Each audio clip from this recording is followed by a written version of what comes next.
Boa tarde a todas, todos e todes. Estamos aqui com mais uma mesa da 13ª Semana de Antropologia e Arqueologia da Federal. Meu nome é Júlia, eu sou uma das integrantes da comissão organizadora do evento e eu vou iniciar a mesa fazendo uma pequena apresentação da proposta da semana desse ano. O Programa de Pós-Graduação em Antropologia e Arqueologia da Universidade Federal do Paraná agradece pela participação na 13ª Semana de Antropologia e Arqueologia. O evento é uma realização do Corpo Discente do PPH desde 2008. Essa já é a sua segunda edição virtual. A proposta desse ano reflete sobre olhares em um momento de crise.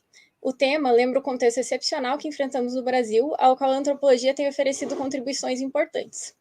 O objetivo da semana é debater com a comunidade diferentes perspectivas sobre o fazer antropológico, além de dar visibilidade a contextos específicos e gerais da atuação de antropólogos e arqueólogos. A programação conta com grupos de trabalho, mesas e minicursos a partir de diferentes perspectivas da antropologia e da arqueologia, que seguem repensando seu fazer na busca por compreender modos de vida plurais e não hegemônicos. A presença na atividade será via formulário mediante um preenchimento de código. As orientações sobre esse preenchimento serão transmitidos pelo chat do YouTube. Convidamos todas, todos e todos para prestigiar as demais atividades da semana, que segue com a programação até dia 19 de novembro.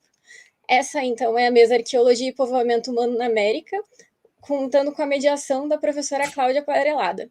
Ela é arqueóloga, coordenadora do Departamento de Arqueologia do Museu Paranaense e docente permanente do Programa de Pós-Graduação em Antropologia e Arqueologia da Universidade Federal do Paraná. Eu passo a palavra agora para a professora.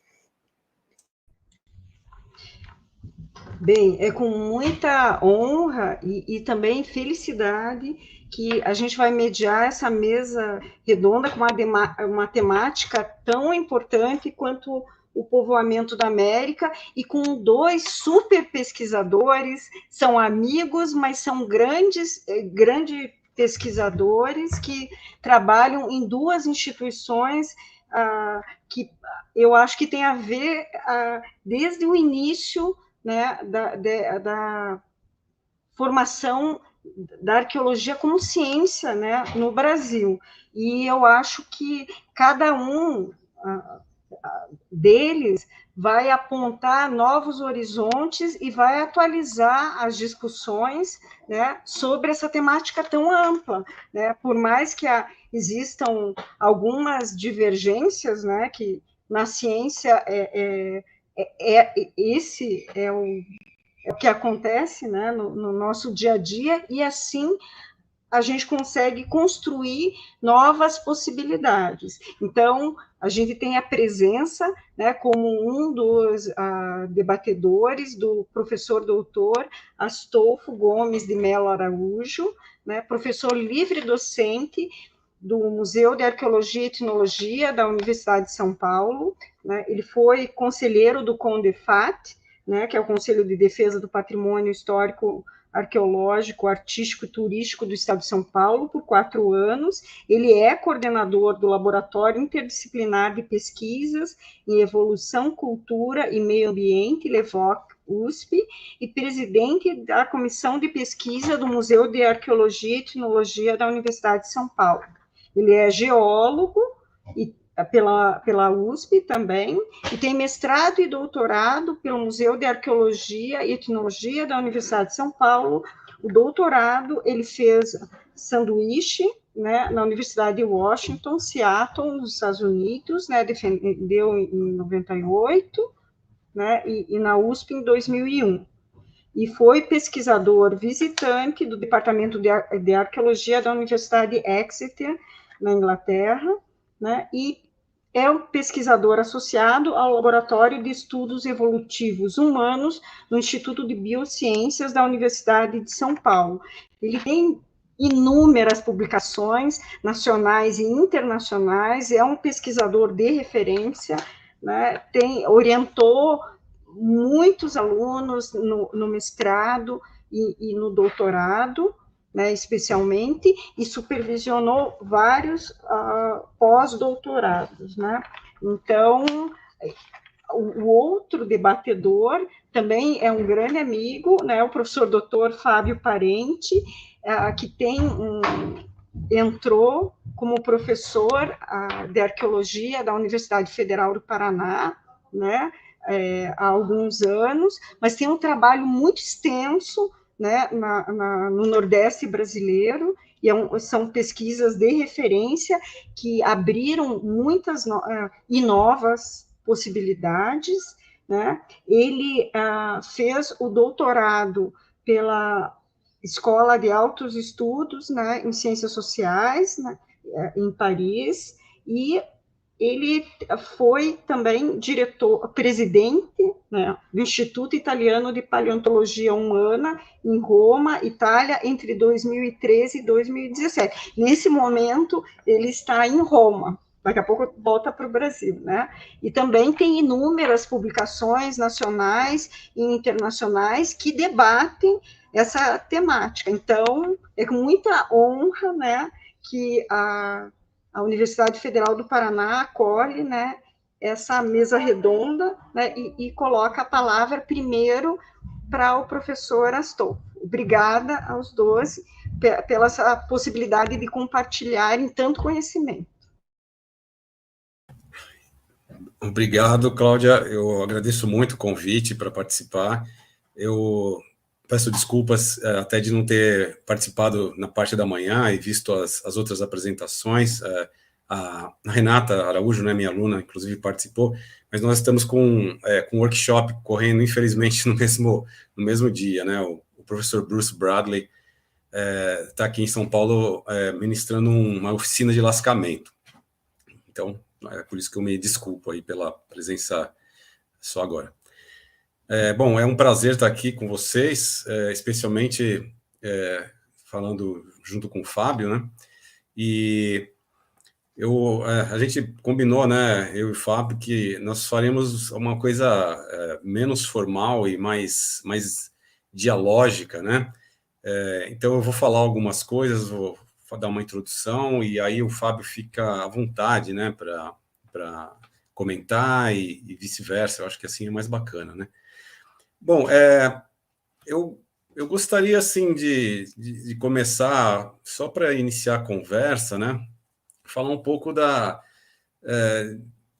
de como as descobertas recentes estão mudando esse cenário, que, na verdade, esse cenário do povoamento das Américas, ele, assim, ele é relativamente claro para várias pessoas, né? Para vários pesquisadores. Ele não tem nada de muito misterioso, no sentido de que nós estamos mais ou menos, para usar uma expressão mais popular, meio que carecas de saber, né, que as pessoas entraram nas Américas há muito tempo, e provavelmente vindas de vários lugares diferentes, em levas sucessivas, né? Acho que essa é uma coisa que, especialmente pesquisadores da América do Sul, né, boa parte deles não tem muito problema com isso, assim como pesquisadores europeus também, né, não costumam ter muito problema com isso. Por outro lado, nós sabemos também que existe uma tendência a não rebater, né, essa ideia em alguns rincões, né? Isso acontece muito ainda na América do Norte, e conforme a gente vai ver, vai debater, vai discutir, essa opinião, vamos dizer, mais conservadora, né, de que o povoamento é relativamente recente, de que ele é relacionado a Clovis, né, ou seja, os caçadores que seriam caçadores de megafauna, que teriam vindo pelo Estreito de Bering, etc. e tal, né? E é uma coisa muito, vamos dizer assim, que ainda perdura, apesar das evidências, né? Então, eu acho que a audiência talvez não esteja assim super familiarizada, né, com todos os temas, né, mas a gente pode dar uma pincelada, né, rápida, né, e assim, e citar que existem, né, especialmente nos anos 90, os pesquisadores norte-americanos, eles colocaram assim algumas regras de ouro, né, que sítios arqueológicos que fossem para serem considerados antigos, né, eles tinham que obedecer assim alguns parâmetros, né, muito rígidos, né, que seria assim terem datas incontestáveis, né, uma estratigrafia muito clara e artefatos com origem indisputavelmente humana, né?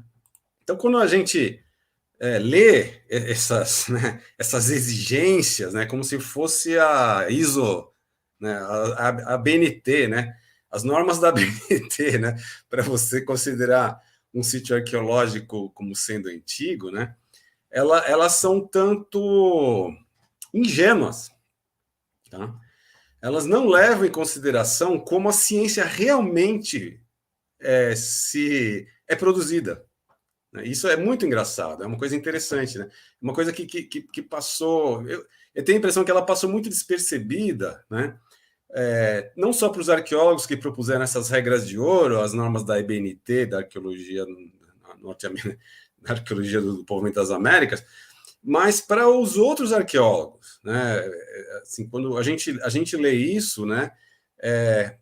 E se você tem um pouquinho de olhar crítico, você percebe o quão ingênuo isso é, né? Por que ingênuo, né? Porque essa ingenuidade, né? Graça, né? Eu acho que tem muito a ver com desconhecimento de questões básicas de filosofia da ciência. Essa é uma coisa que é uma tecla que eu bato muito, né? Muito repetidamente, né? Para os meus alunos, né? Em disciplinas. Né? Tem até uma disciplina disponível no YouTube, uma disciplina de teoria arqueológica que eu deixei disponível, que eu bato muito, né, nessa questão, né, da necessidade de você saber um pouquinho de filosofia da ciência. Eu não sou filósofo, né? Então, não é que eu sei horrores de filosofia da ciência, mas assim, estudando um pouco, você entende melhor como funciona a nossa disciplina, né, a arqueologia, tá? Que tem, obviamente, uma aproximação muito forte com a antropologia, mas em termos, às vezes, epistemológicos, a aproximação é mais forte ainda com as ciências da Terra, tá? Isso é uma coisa que às vezes as pessoas não entendem muito, né? Elas acham que, por conta da ideia do Boas, né? Aquela ideia boasiana de antropologia dos 4 campos, né? For Field Anthropology, né? Então, que você teria a disciplina mãe, né? Antropologia, né? E aí derivadas, né? A antropologia social seria uma das vertentes, a arqueologia seria outra vertente, né? A antropologia física seria uma terceira vertente, e a linguística seria a quarta vertente, né? E aí as pessoas meio que confundem, né? E acham que a arqueologia, que é uma das filhas, né? Ela seria equivalente à antropologia social, né? Seria parte da antropologia social, né? Mas não é isso que o Boas estava falando. Ele falou que a antropologia social era uma irmã da arqueologia, né? Elas seriam todas filhas de uma antropologia com um A maiúsculo, que englobaria as 4, mas nenhuma delas vamos dizer, subalterna às suas irmãs, tá? E as pessoas, às vezes, por não entenderem isso, né, não entenderem que cada uma delas, né, que a antropologia sociocultural, a arqueologia, a linguística, a antropologia física, são campos de conhecimento absolutamente diferentes, né, com epistemologias diferentes, com teorias subjacentes diferentes. Tá? Então, se a gente não entende isso, a gente meio que embola ali o meio de campo, né, e acha que tudo uma coisa só, né, é tudo antropologia, né? E não é bem assim, tá?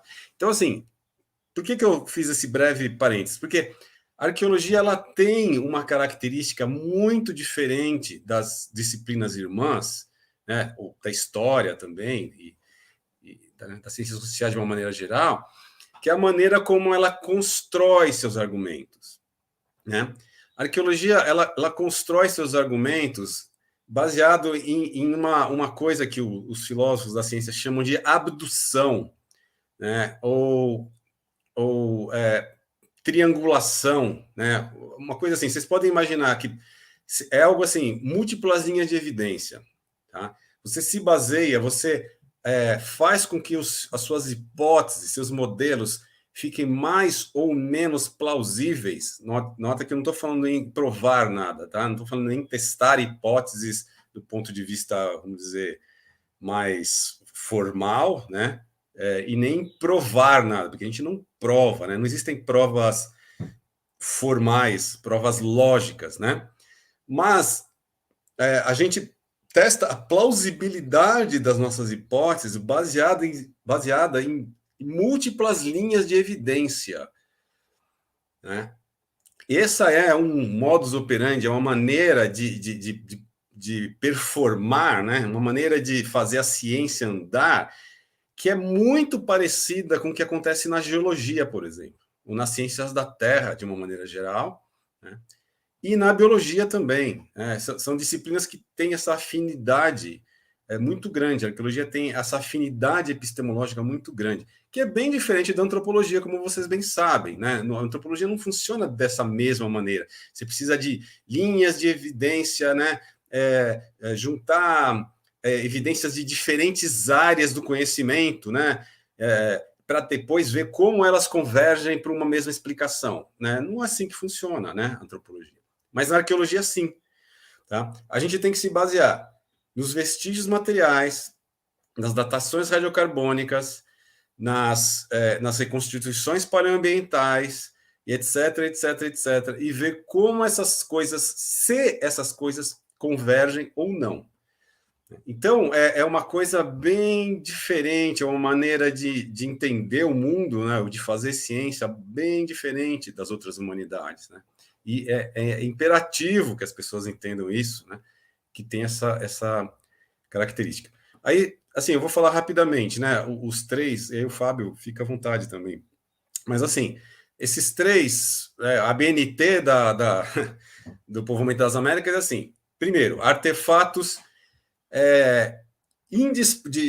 feitos indisputavelmente por humanos em contextos deposicionais primários, ou seja, você imagina assim, um tipo de Pompeia, né? O sítio tem que ser uma Pompeia, né? Ele tem que estar em contexto primário, ou seja, as pecinhas têm que estar lá nos lugares que elas foram deixadas, né? Sem movimentação, sem bioturbação, ou seja, tem que ser aquela coisa maravilhosa. Segundo, a estratigrafia tem que ser claramente definida, né, e não ambígua, tá? De preferência com vestígios ecofatuais, etc. Pessoal, não existe não ambiguidade quando você trata do passado. Não existe. Isso é uma coisa, né, que novamente, falta um pouco de filosofia da ciência, né? Você sempre vai ter dúvida, né? Porque você não estava lá.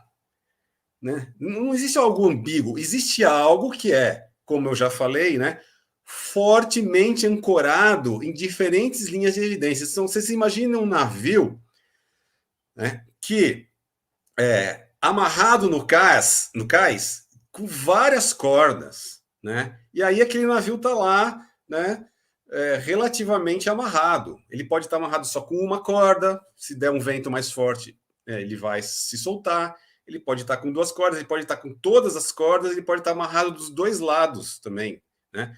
Quer dizer, aquele navio amarrado dos dois lados, ele vai estar muito mais firme no lugar, tá?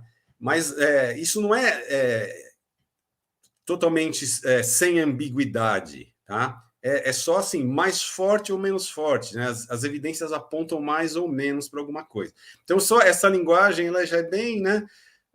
Isso foi publicado em 93, né? O Adovásio, primeiro no Rennes 69, depois o Adovásio 2003 repetiu, tá? Adovásio 93, desculpa. Repetiu esses argumentos e são usados até hoje, tá? A terceira norma da ABNT são datações radiocarbônicas múltiplas, ou seja, um método de datação só, que novamente é infeliz, né? Porque, na verdade, eles iam falar assim, vários métodos de datação que se conformam, né, e que apontam para a mesma linha. Não, eles falam só da datação radiocarbônica, né? Múltiplas, né? internamente consistentes, tá? Eles até chamam, então, ou outros métodos, etc., mas o carbono 14 é considerado o melhor, né? E tem que ser internamente consistente. Esses argumentos todos, eles são facilmente rebatidos, né? Primeiro, a questão da não ambiguidade dos líticos. E aí eu vou deixar o Fábio depois desenvolver essa questão, né? A segunda parte, né, de você falar da estratigrafia não ambígua, tá? E assim, acabou de sair um artigo de estratigrafia não ambígua. Acabaram de achar as pegadas lá no White Sands, nos Estados Unidos, com 23 mil anos. Sabe? Assim, para mim é não ambíguo, mas eu tenho certeza absoluta que tem gente que já vai falar que tem alguma coisa errada. O treco são pegadas humanas na lama, recobertas por areia. Você quer coisa melhor que isso? Você tira a areia com um pincelzinho e estão lá as pegadas humanas na lama, impressas, né? E aí você tem pólen que caiu ali e os caras dataram o pólen e caiu na faixa entre 21 e 23 mil anos. Você quer mais o quê, senhor? Você quer achar o cara mumificado, abraçado no mamute, né? Né? Então, assim, se fosse para uma coisa, né, não ambígua, ou próximo do não ambíguo, isso já teria que ser absolutamente aceito. Mas, no entanto, não é. No entanto, não é aceito. Tem um monte de gente que não vai aceitar, eu tenho certeza disso. Outro exemplo, a caverna Chiquihuite, lá em Zacatecas, no norte do México. Deu 30 mil anos. Tá? Aí entra o problema dos artefatos, que são considerados ambíguos, né? E aí você demole todo o negócio, mesmo os caras mostrando que os artefatos são de calcário, mas não são de calcário local, portanto, eles devem ter sido levados, etc. e tal, né? Entra essa questão de que eles são ambíguos, eles não são não ambíguos. Então, assim, você tem que achar a ponta de flecha. Se você não achar uma ponta de flecha, um negócio absolutamente formal, não vale. Né? Mas entra a pergunta, e quem disse que os caras lascavam ponta de flecha? Quem disse que as primeiras populações que entraram nas Américas lascavam ponta de flecha? Né? Então, tudo isso leva a uma...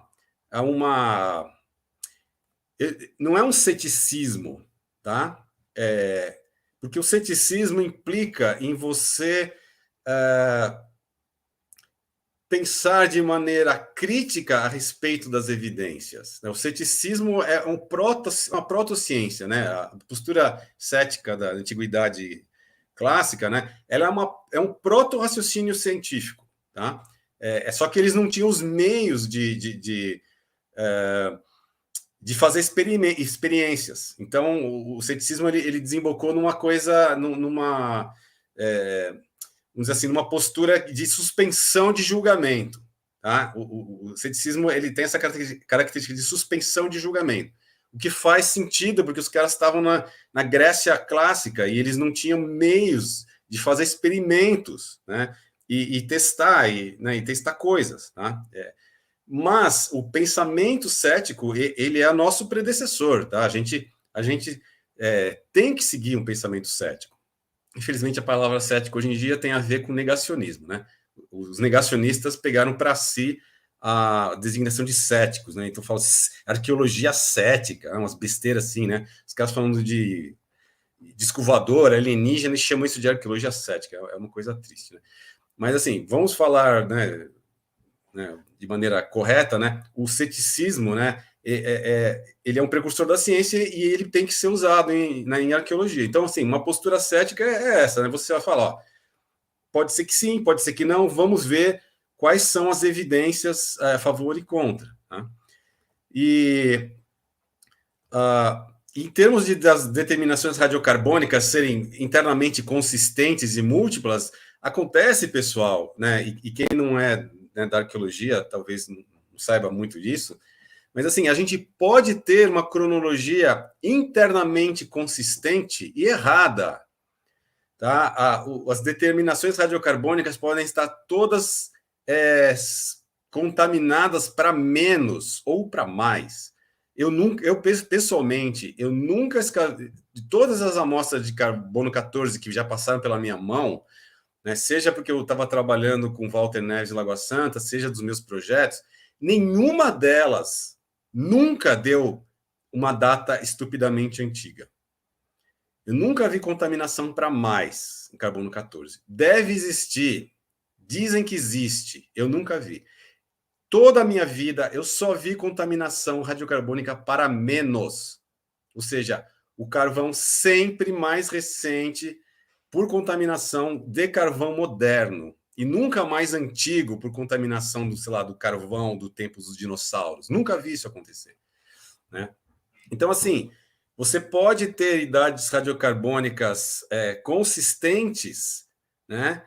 E todas erradas. Então, você precisa de outros métodos. Novamente, voltou a triangulação, ou voltou essa amarração, né? O seu argumento tem que estar amarrado em diferentes pontos, e de preferência que vem de diferentes ciências, para você construir o seu argumento. Então, acho que essas características básicas da arqueologia, né, a gente entendendo como funciona, facilita o entendimento de por que alguns argumentos são aceitos e outros não, se a gente está falando de ciência ou se a gente está falando de preconceito acadêmico, são duas coisas bastante diferentes, né? Se a pessoa se recusa de todas as maneiras a conceber que alguma coisa aconteceu, mesmo com todas as evidências ao contrário do que ela acha, e ainda assim ela se mantém afirmando aquilo, isso não é um comportamento científico, tá? Não é a maneira como o cientista deveria se comportar. Aí eu vou deixar para o Fábio falar um pouco aí, porque ele tem muita coisa para falar e a gente pode ir trocando ideias aí. Ele de Roma ainda por cima, chique, e falando no mudo de Roma.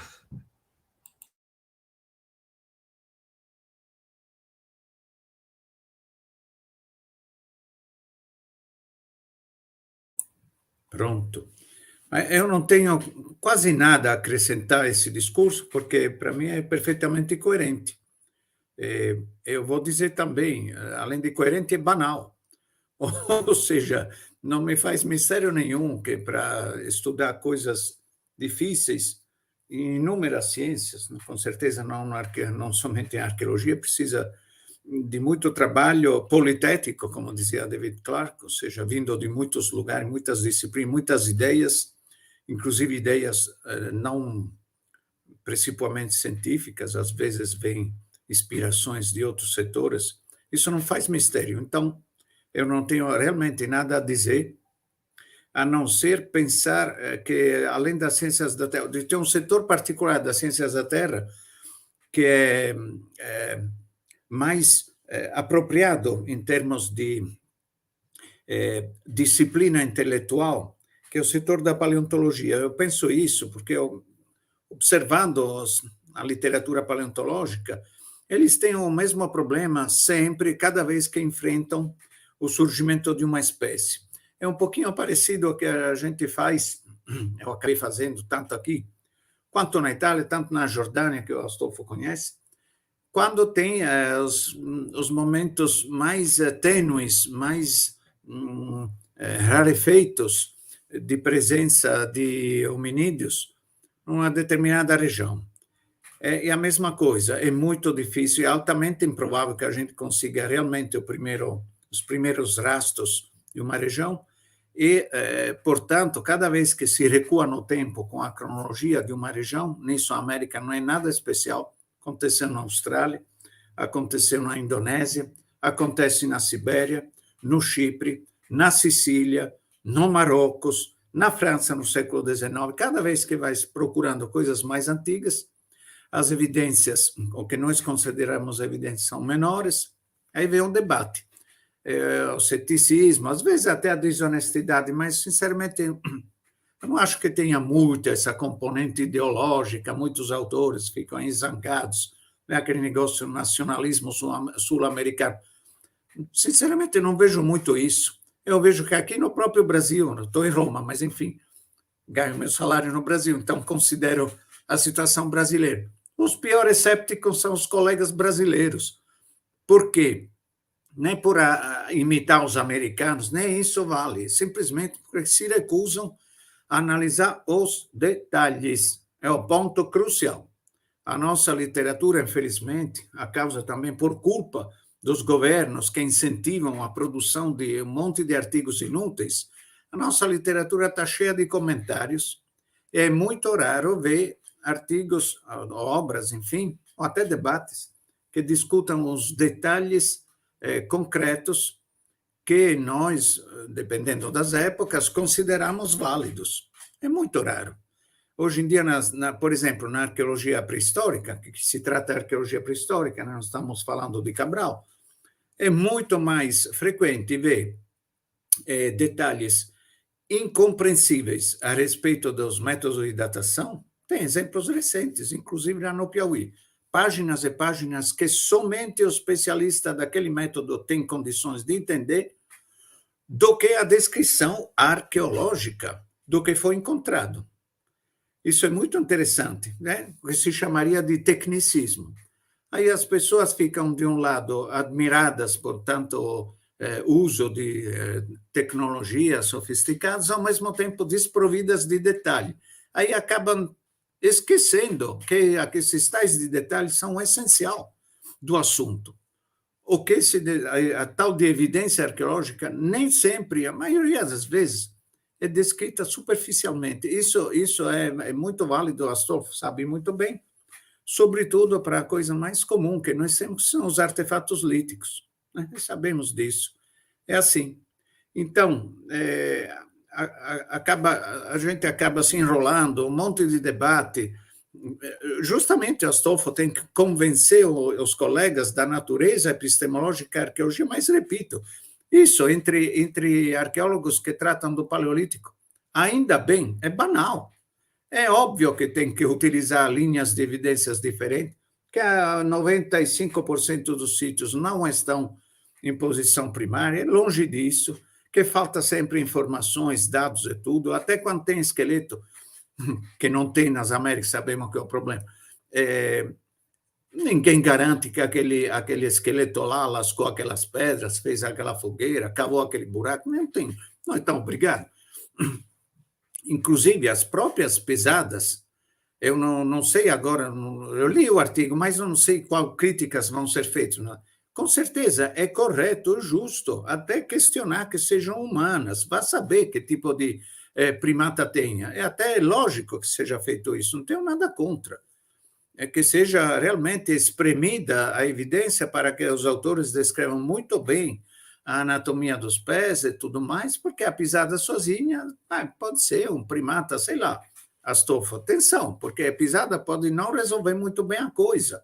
Lá na Bahia tinha um primata no Pleistoceno superior de 40 quilos de tamanho. Sabemos que pé não tem o osso do pé. Então, vai saber, eu mesmo até teria essa dúvida, né? Mas, naturalmente, se junta a pisada, junta a pedrinha, junta uma fogueirinha bem datada, talvez estruturada e tudo mais. Aí o negócio fica mais viável. Mas, então, para resumir o meu ponto de vista, o caso americano não é extraordinário na pré-história mundial. Basta ver como foi tratada, por exemplo, a evidência digamos, as informações de Biberson sobre o Marrocos foi completamente desmantelada em cima da natureza dos artefatos, a cronologia foi revista. Mas o que sustentava a ideia do povoamento antigo era a presença de seixos lascados no Marrocos, cuja natureza foi justamente questionada. Então, isso não é peculiar das Américas. Naturalmente, importa muito para os sul-americanos, que ainda têm um senso de inferioridade, né? Os mexicanos, sobretudo, em relação aos Estados Unidos, que qualquer colega só deseja ir lá nos Estados Unidos estudar, inclusive você mesmo foi. Então, é justo, compreensível que tenha essa relação emocionalmente complicada. Dito isso, não é escandaloso que tenha ambiguidade, muito pelo contrário. O que é escandaloso, a meu ver, é a desatenção dos colegas em cima dos detalhes. Isso é grave. Isso é grave, ou seja, quando se fala de um assunto, ou você não abre seu bico, você abre o bico porque estudou aquele assunto. Mas a necessidade de falar, fazer comentário é tamanha que todo mundo, não, todo não, mas uma boa parte do mundo faz um monte de comentários sem se dar a pena de analisar os detalhes. Isso é muito frequente na literatura. Então, talvez seja mais interessante agora descer no ponto de vista prático, o que nós podemos dizer, ou saber, ou considerar em cima dos sítios, dos lugares, das situações que mais têm um charme para estudar os primeiros traços humanos no continente americano, que não são poucos, né? Tem muitos casos, inclusive recentemente, né? que foram descobertos, tanto no Brasil quanto na América do Norte, ou nos Andes, né, que tem aqueles sítios peruanos que são interessantes. E esse é o meu ponto de vista, a necessidade de criticar os fatos, né? Não tanto as posturas ideológicas, isso aí é menos interessante. Bom, de qualquer maneira, a questão da ambiguidade, não ambiguidade, não tem nada de escandaloso. É claro que tudo pode ser ambíguo, né? O negócio o escandaloso é colocar como se isso existisse. Como se existisse inambiguidade, é isso que eu me refiro. Ah, sim, claro. E colocar isso como se fosse, né, a norma. Você tem que achar um sítio com estratigrafia inambígua, né? E aí a gente tem quer dizer, aí você pode falar assim, bom, primeiro, né, o que seria, que situação você considera inambígua? Aí pode falar assim, então, um exemplo, não, a pedra furada não é inambígua, porque os seixos, blá, blá, blá, a estratigrafia, ela não é... os seixos estão caindo sempre, você não tem uma camada selando, alguma coisa assim, e aí as datas podem estar erradas e parará. No caso da Santa Helena, eles encontraram uma camada selando lá os osteodermos de preguiça gigante, encontraram carvão, encontraram lítico lascado, né? Que é considerado ambíguo, né? Mas, assim, mesmo naquele caso que você tem uma camada selando, ainda assim, né, tem uma camada de blocos que caiu, né? E mais ou menos fez como, né? Para o pessoal que não está muito a par, né? Fez um piso, né? De blocos caídos e, portanto... você não pode mais ficar falando de peças que desceram, né, que se movimentaram na estratigrafia, porque você tem aquela camada selando os depósitos inferiores, né? E mesmo naquele caso, né, houve quem dissesse que poderia ter havido uma movimentação, então assim, né, dos osteodermos de preguiça e tal. Então, assim... eu acho que tem um componente que não é ideológico no sentido nem, né, obviamente não tem nada a ver com partidarismo, né? Não é ideológico no sentido partidário e nem acho que seja ideológico no sentido nacionalista, tá? Eu só acho que ele é ideológico no sentido de extremo conservadorismo, né, e se aferrar a uma posição, uma postura, né, que faz com que a pessoa seja incapaz de ver outra possibilidade. Nesse sentido, quer dizer, assim, do meu ponto de vista, pessoalmente, para mim, né, enquanto arqueólogo, não faz muita diferença, não faz diferença nenhuma, na verdade, se os caras chegaram a 40, 50, 18, 12, né? Eu ia continuar fazendo, eu ia fazer arqueologia do mesmo jeito, né? Quando eu entrei na arqueologia, né? Com meus 20 anos de idade, com certeza, né? O pessoal tinha passado pelo Estreito de Bering há 15 mil anos, certo? Eu não ia deixar de fazer arqueologia por causa disso, né? E se continuasse essa ideia, eu estou fazendo arqueologia até hoje, né? Não tem problema com isso, né? Ninguém deve ter um problema com a questão da antiguidade, etc. O único problema é quando você vê o registro, né? O mundo empírico, né? Você trata, né, as informações obtidas em campo, né, transforma observações empíricas no que a gente chama de dados, né, analisa esses dados e vê que eles não batem muito com essa ideia. E você e outras pessoas, né, e tem outras pessoas descobrindo outras coisas, etc. E aí você vê que a coisa não encaixa, né, que não dá para explicar da maneira A, né, que tem que ser outra explicação. Né? Então, para mim, o problema é só esse, né? É só que você percebe que o mundo empírico não converge, as linhas de evidência não convergem para aquele modelo, tá? Várias linhas de evidência diferentes não convergem para aquela ideia, né? E, no entanto, as pessoas continuam batendo naquela mesma tecla. Então, isso é um pouco, vamos dizer assim, irritante. Mas não é só que é irritante porque eu fico pessoalmente irritado, né? É irritante porque você percebe que a ciência, né, não está sendo conduzida da maneira adequada. Né? Você não vê mais um raciocínio científico ali trabalhando. Claro, né, também, não chamo as pessoas de ingênuo para dizer né, para depois tomar uma postura ingênua, né, de dizer que a ciência né, sempre vai ser feita da maneira objetiva, etc. E tal. Não, né, não é isso. Tá? Mas chega uma hora que assim, você tem que falar assim, pô, pelo amor de Deus, né, desse jeito fica difícil, né, porque se a gente não partir daqui para frente, né, isso causa prejuízos consideráveis na própria obtenção de dados. Se você, o próprio, numa dessas matérias falando do Sand Dunes, lá, das pegadas, o James Stafford, lá, que é um dos papas aí da datação, o cara falou, olha, a maior parte dos arqueólogos me pedia para eu parar de mandar os resultados se a idade passasse de 13 mil anos.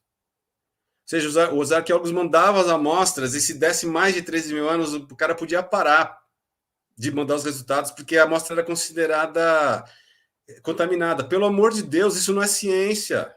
Desculpa, já está fora da categoria de ciência. Né? Isso chama profecia autorrealizada. Você se nega Então é nesse sentido, né? É o ideológico, não é um ideológico nacionalista, não é um ideológico, obviamente, de cunho político, não é nada. É só um ideológico de cunho assim pessoal, né? Que a pessoa não consegue ultrapassar uma certa barreira. Desse ponto de vista, a ciência fica assustadoramente parecida com a religião. Tá? E é isso que a gente não quer que seja. A gente não quer. Né? Quero que as pessoas tenham a religião delas, sejam felizes, né? Na sua vida privada, façam o que quiserem, né? Mas não coloquem esse tipo de raciocínio torto, né, em ciência. Ou seja, quando chegar uma hora que eu percebo que aquilo está me incomodando, eu não quero saber daquilo. Isso você pode fazer na sua vida pessoal, mas não enquanto cientista. Acho que é isso que trafega entre o irritante, né, e o assustador. Né? Você perceber que pessoas relativamente influentes, né, mantêm essa posição e você vê que não tem nada para elas se basearem mais. Né? Pilar atrás de pilar caindo. Né? É sítio atrás de sítio que aparece, mostrando, né, essas coisas super antigas, um atrás do outro. Né? No entanto, né, existe ainda gente que se aferra a isso por um motivo bobo, porque também não dá para entender. Qual que é o problema? Né? Não tem nada de nacionalismo nisso. Astolfo e Fábio, em relação a isso que vocês estão comentando de essa dificuldade de aceitação de algumas datações, é claro que existe alguns problemas de documentação, né, em alguns sítios arqueológicos, né, mesmo o Fábio comentou de repente, de algumas questões básicas, né, que não são apontadas, né, em alguns artigos, e por isso podem ser questionados. A ciência, ela se baseia em em discussões, né? Mas eu acho que muitas vezes até a datação que não são das primeiras populações, mas por exemplo dos primeiros ceramistas na Amazônia tem dificuldade de aceitação, ou mesmo aqui eu vi algumas datações da Beth Meggers, da Nete Amperer, que foram retiradas, né, que você estava comentando dessa dificuldade, porque apontavam a cerâmica muito como 4.000, 3.800, né, aqui mais para o sudeste e sul do Brasil, e de repente é isso que agora também está caminhando. E nesse sentido, eu acho que até para esse público, a gente está com muitos participantes, né? Veio uma pergunta sobre as datações da Serra da Capivara, né, da Maria Otávia Nóbrega Costa, perguntando quais que seriam essas dificuldades de compreensão. Ela fala os problemas das datações, mas eu acho que é as dificuldades de compreensão na Serra da Capivara. Não sei se o Fábio gostaria de falar, o Astolfo também. Obrigada.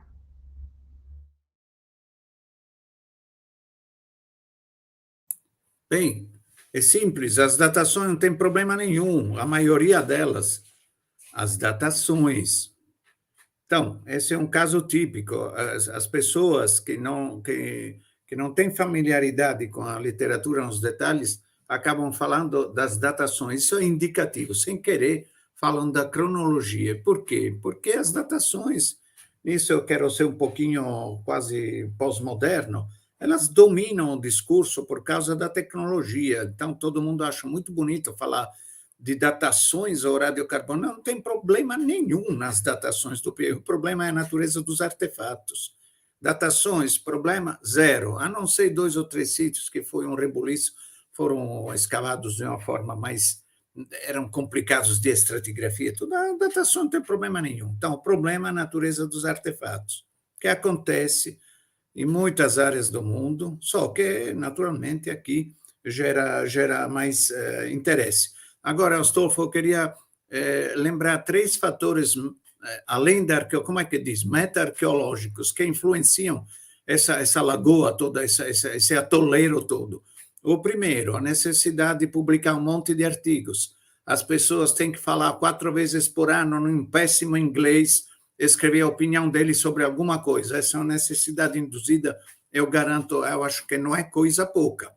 Não é coisa pouca. Todo mundo está na obrigação de publicar alguma porcaria, mesmo sem ter nada a dizer. Segundo, o fato que muitos colegas, muitos, não todos, não podemos generalizar porque é imprudente, é acientífico. Muitos colegas publicam descrevem muito mal seu material, muito mal. Isso ajuda a confusão. A terceira coisa é que cada um que acha sítios antigos ganha mais dinheiro. Eu fui vítima disso. Então, os outros têm inveja, justamente criticam. Então, isso é um fator importante. É um fator importante. É jornalista, é negócio, é televisão, e faz aquele ibope, e os outros invejando. Justamente a inveja humana. Inveja por grana e por poder é humana. Junta isso tudo, cria um atoleiro que tem pouco a ver com as provas empíricas, sobretudo quando as descrições são toscamente feitas. Então, não é só que ignorância epistemológica, que santo Deus tem carradas, mas que tem um contexto em volta que favorece essa confusão, né?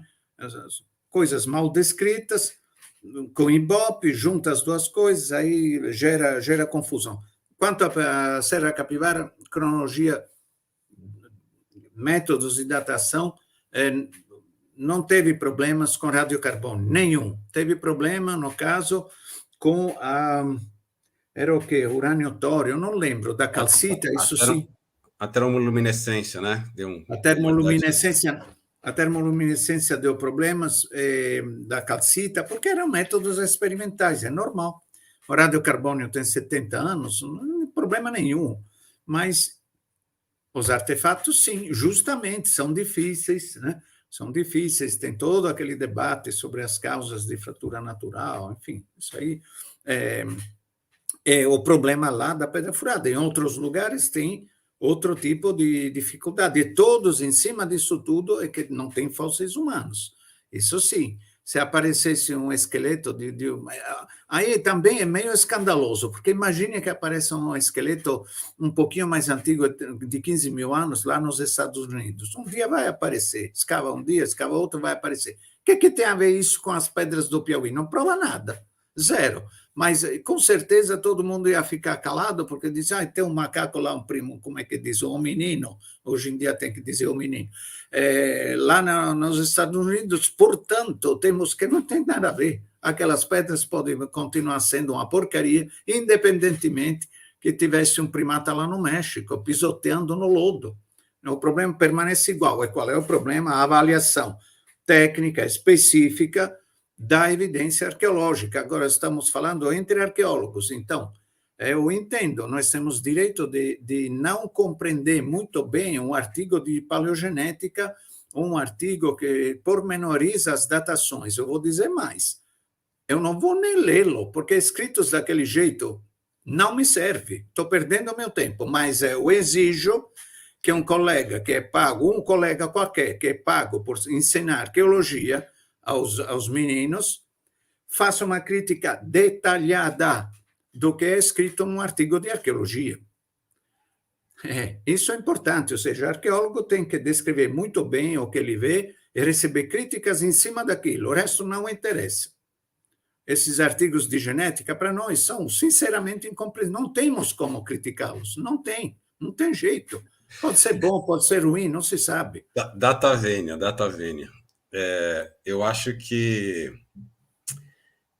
os alunos, né, especialmente quem está entrando na arqueologia agora, assim como tem que entender um mínimo de datação radiocarbônica, né, da onde podem vir potenciais problemas, né, de efeito reservatório, ou seja, coisas básicas, né? Claro. A genética é a mesma coisa, Fábio, por mais chato que seja, né, eu acho chato pra caramba, né, os resultados são interessantes, primeiro, claro. Né, então a gente tem que lidar com eles, mas todo esse meu discurso aí anterior, né, da natureza das evidências, da triangulação, etc. e tal, inclusive da natureza fragmentária das evidências, né, ele serve para a gente analisar, né, o discurso dos colegas da genética.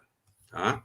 Então, assim, se a gente não entender um mínimo a respeito do que eles estão fazendo, com que amostras eles estão lidando, né, o grau de fragmentariedade dessas amostras, né, o mínimo dos métodos sendo utilizados, né, as continhas que eles fazem para chegar nas cronologias propostas. Se a gente não entender, sei lá, essas 4 coisas básicas, aí deve ter outras aí ainda para entender, mas eu parei nessas 4, né? A gente fica numa posição bem complicada, porque o discurso, né, vira um discurso da genética, e daqui a pouco eles são os donos da verdade, entendeu? E o pior, essa fora dos donos da grana ainda, e os donos da revista Science, da revista Nature. Claro. Então tem uma relação bem complicada aí de poder acadêmico nessa história. Portanto, eu acho que a gente não pode ficar alheio a isso de maneira alguma. Eu acho que os arqueólogos têm que cada vez mais meter o bedelho nisso. E não ser apenas coautores silentes, né? O arqueólogo está lá na lista alfabética interminável, né? Que chega às raias do histriônico, né? Você tem 100 e poucos autores, né? E os arqueólogos estão lá no meio, né, dos nomes ali, no meio daquela maçaroca de nomes, né? E você não sabe bem assim qual que é o papel que o arqueólogo teve naquelas conclusões, né? Então isso é bem esquisito, assim, é uma coisa que tem que ser monitorada, que a gente tem que meter o bedelho, e para meter o bedelho a gente tem que entender o mínimo, né? Então, assim, eu, a contragosto, né, tive que começar a entender um pouquinho melhor dessa questão, especialmente no tocante à questão cronológica, porque que é inegável que eles conseguem fazer uma filogenia, maravilha, isso é tudo que a gente quer. A gente quer saber de onde que os caras vieram, né, por onde eles passaram, né, isso é maravilhoso. Agora, a cronologia é um negócio assim, fora da... Ela é totalmente furada, porque você tem maneiras de calcular, né? Se você disser as taxas de mutação que eles usam variam assim de maneira selvagem. 100% tá? Às vezes. Às vezes mais de 100%. Ou seja, a taxa de mutação, então, para a audiência entender isso, mais ou menos, vou tentar explicar da melhor maneira, porque eu não sou especialista nisso, vou falar para vocês assim. Mas assim, você pode dizer que a taxa de mutação para humanos, né, taxa de mutação de genética para humanos é 0,0000000 pares de base por ano. É um número, né, infinitesimal quase, assim, um número muito pequenininho. Se você mudar uma vírgula, em vez de ser 0,0000035, for 0,00061, né? O treco mudou 100%, dobrou a taxa, tá? Então, assim, isso raramente está lá no artigo qual taxa de mutação que eles usaram, qual número eles usaram, certo? E aí os caras vão e publicam peremptoriamente na Nature e na Science, assim, humanos chegaram nas Américas há 12 mil anos atrás. Sim, você joga fora tudo o que você sabe de arqueologia, você joga fora todas as evidências arqueológicas. Assim, como que o cara publica um treco desse? Assim, chega às raias do ridículo. Aí muda. Na semana seguinte vem outro grupo e publica. Humanos chegaram a 23 mil anos. Ainda não dá tempo, amigo. Aí, assim, qual que seria a coisa correta? Mostrar, eles não têm aqueles maravilhosos material suplementar, trilhares de tabelas, etc, etc. Por que eles não mostram no material suplementar assim? Se eu usar esta taxa publicada, proposta por fulano, beltrano e cicrano, a entrada dos humanos nas Américas aconteceu há 15 mil anos. Porém, se eu usar a outra taxa proposta por Beltrano, essa data pula para 40 mil. Isso é honestidade acadêmica, porque eles não têm a mínima ideia da taxa de mutação. Eles não têm a mínima ideia. Essa é uma estimativa que algumas pessoas fizeram. Aí eu vou contar outra história para vocês. As taxas de mutação... A segunda coisa, a informação é absolutamente fragmentária, é DNA antigo. Você tem um pedacinho de DNA aqui, outro pedacinho ali, outro pedacinho ali. Deve ter trilhares de pares de base que não estão preservados naquele DNA. Trilhares. Então, assim, você tem que ser extremamente cuidadoso para falar que alguma coisa aconteceu ou não aconteceu. Assim, você pode falar o que aconteceu, mas o que não aconteceu você não pode. Por exemplo, falar que não existe DNA da australomelanésia nos indígenas americanos, do sul-americano. Você não pode falar que não houve. Você não encontrou. Entendeu? No entanto, os caras publicam. Não existe, né? Evidências sugerem que todos os nativos americanos vieram da Sibéria. Né? Não, isso é má ciência. Então, novamente, eu volto para o começo da minha fala. Se você não entende minimamente de filosofia da ciência, você está fadado a cometer esse tipo de erro grosseiro. E eu acredito que muita gente que publica na Nature e na Science não sabe nada de filosofia da ciência. Eles publicam as coisas mais absurdas, com as informações mais fragmentárias do mundo, né?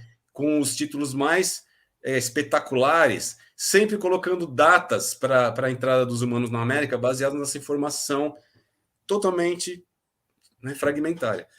Então, assim, o meu data vênia aí, permita-me discordar, é nesse sentido. A gente tem, Fábio, infelizmente, a gente tem que se meter nisso, a gente tem que aprender o mínimo, porque daqui a pouco a gente está falando sozinho, e os caras estão aí falando de tudo. Eles já resolveram todos os problemas.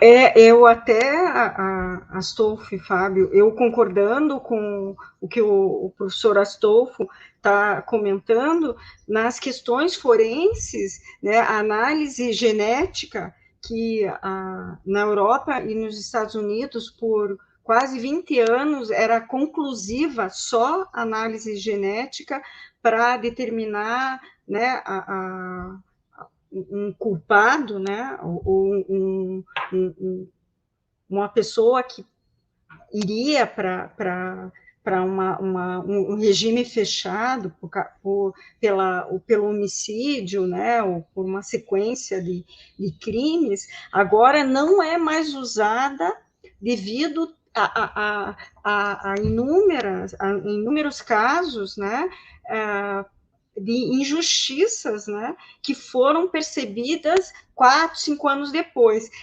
A análise genética sozinha não é mais considerada como a bala de prata nas questões forenses, na Europa e nos Estados Unidos. No Brasil, eu não sei atualmente como está, por causa da contaminação, da transferência. Então, né, e porque tem milhões de pares ali que se combinam, e quais que a gente está vendo? Então, quando o professor Astolfo fala que teria que ter nessa parte suplementar, né, eu acho que realmente tem que estar muito bem explicado. E se os arqueólogos não dominarem essa área, né, pode acontecer como estava acontecendo nas questões forenses, de ter realmente muita falta de compreensão, muita injustiça, e algumas pessoas, inclusive, levando até pena de morte, e não tiveram, e depois, muitos anos depois, percebe-se que houve contaminação da amostra. Então, isso é muito sério. E daí eu fico pensando, a contaminação existe quando tem uma fração muito pequena. E no caso do DNA de populações pré-coloniais, com esse tempo todo, né, é óbvio que a gente vai ter pouca quantidade. O banco de dados ainda é muito pequeno, né? E eu acho que a gente tem muitas questões mesmo para se pensarem. A plateia, eu acho que está gostando muito do debate. Eu vou colocar a questão do Marcos Begueto, né? Desculpe se eu estou falando o sobrenome de forma incorreta. Além do Estreito de Bering, quais são as outras hipóteses levantadas para a ocupação das Américas? Algum dos professores gostaria de responder? Eu posso falar rapidamente só de uma parte, o Fábio pode falar de outras, se ele quiser. Mas essa pergunta é ótima, porque ela vai juntar duas coisas. Vai juntar a questão da epistemologia, da arqueologia, como ela funciona, né? A questão da triangulação, das várias linhas de evidência, por um lado, e a questão da genética, por outro. Então, vamos lá. Além do Estreito de Bering, do ponto de vista de viagens, né, que não são os primeiros americanos, mas já se sabe que houve com certeza, né, a presença de pessoal ali da Oceania, né, chegou na costa oeste da América do Sul por causa da batata, né? A batata ela é uma planta da América do Sul, do Peru, né? Então, e geneticamente eles traçaram isso. Então a gente sabe que o pessoal não chegou só até a Ilha de Páscoa, né? Eles chegaram até a costa do Peru e depois voltaram levando a batata, tá? Mas isso é muito mais recente, né? Isso aí deve ter 2, 3 mil anos no máximo, eu acho. Pensando em outros modelos para populações mais antigas, tem o modelo solutreense, né, do Bradley, que, aliás, é quem está aqui fazendo o workshop. A primeira vez, qual que é o modelo solutreense ou de migração transatlântica? Que os caras, né, esse pessoal, essa cultura solutreense, que basicamente seriam os caras que ocupam ali uma região onde hoje é a França e norte da Península Ibérica, ali, norte da Espanha, eles teriam chegado na América do Norte por volta de 18 mil anos, por aí, tá? A história toda é muito longa, né? E tem um livro ótimo do Bradley Stanford chamado Across Atlantic Ice, se alguém quiser ir atrás, né, fora vários outros artigos, etc. A primeira vez que eu ouvi, que eu entrei em contato com essa hipótese, com esse modelo, foi para fazer quando eu estava ministrando uma disciplina. Aí eu fui atrás da bibliografia mais recente, ver quais os modelos. Quando eu li o modelo, né, eu falei assim, tá de brincadeira, né? Imagina, né? Que ideia mais patafúrdia, né?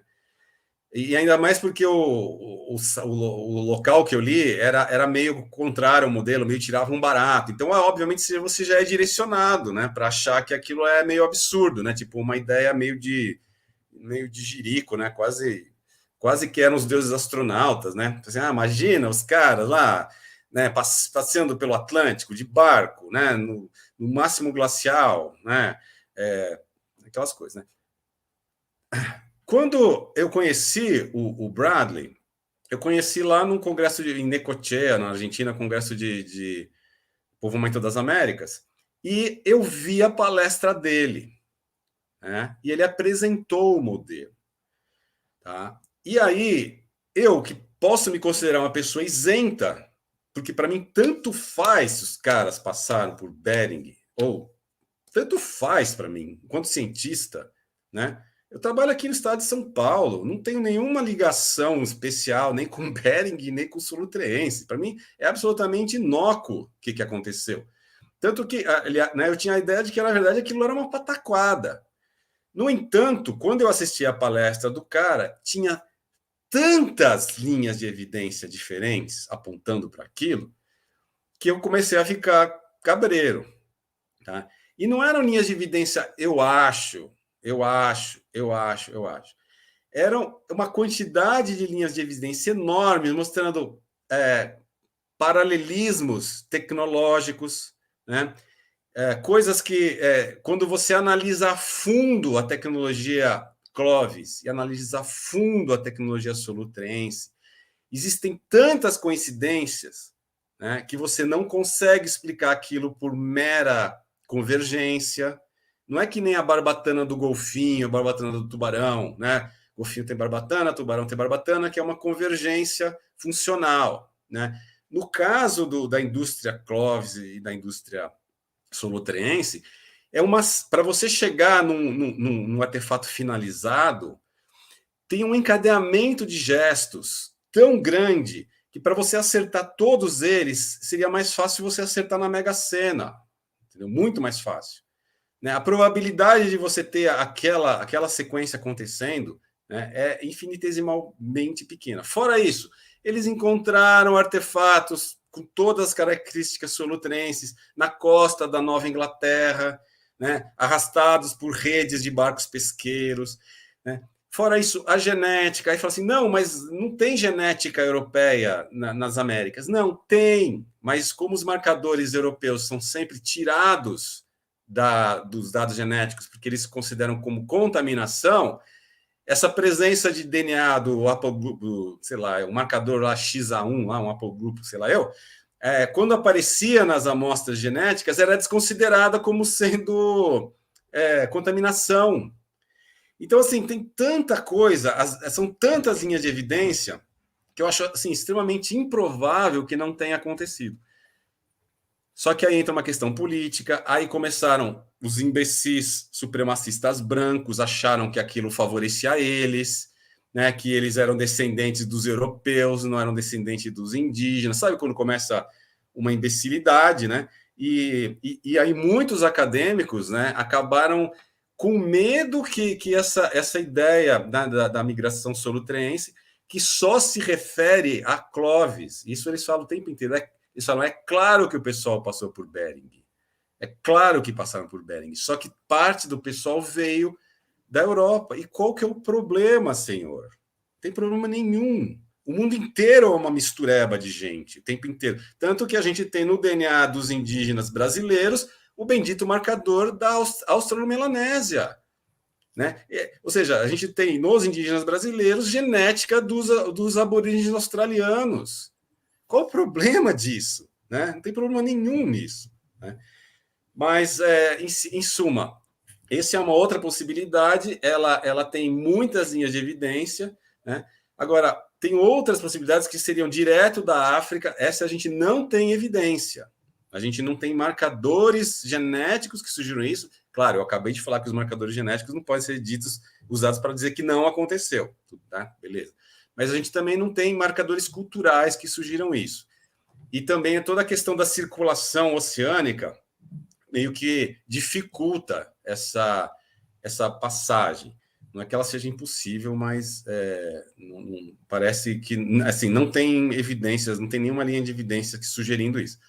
Mas, em suma, obrigado pela pergunta, ela junta essas duas coisas, né? A questão epistemológica, das várias linhas de evidência, a questão genética, e é uma possibilidade bastante grande, né? E quem tem interesse deve ler o livro. Mas é realmente um exemplo de construção de argumento científico em arqueologia, ou seja, você junta um monte de linhas de evidência, tem muitas, eles juntaram muita coisa que nem há tempo de falar, mas eu sugiro que vocês vejam isso, que é bem interessante. Agora, Astolfo, tem um detalhe interessante a respeito da questão lá do Solutrense, da passagem da Europa, que é, digamos, de um ponto de vista paleogeográfico e biogeográfico, mais improvável do que a outra, obviamente, porque o braço de mar é mais largo, é perfeito. Mesmo que seja completamente furada, eu pessoalmente sou cético, como eu gosto muito de François Borde, para mim é uma divindade, eu acho que ele estava certo, blá, blá, blá, ou seja, pode ser realmente uma convergência cultural.